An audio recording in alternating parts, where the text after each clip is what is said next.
నమ్మినవాడు, నిజంగా క్రీస్తును వెంబడించేవారు, నిజంగా యేసునందు విశ్వాసం ఉంచిన వారు బాప్తిసం తీసుకుంటారా, బాప్తిసం తీసుకోరా?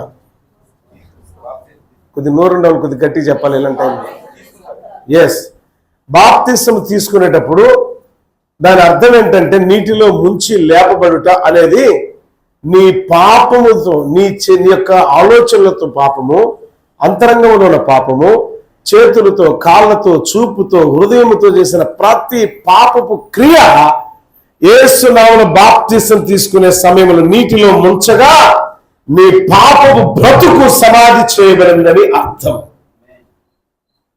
ఆ నీటిలో ముంచి లేపబడుట, లేచేటప్పుడు నవీన స్వభావాన్ని ధరించుకొని, నూతన ఆలోచనలు ధరించుకొని లేవాలి. బెతస్దా కోనేటి దగ్గర అనేక మంది రోగులు ఉన్నారు.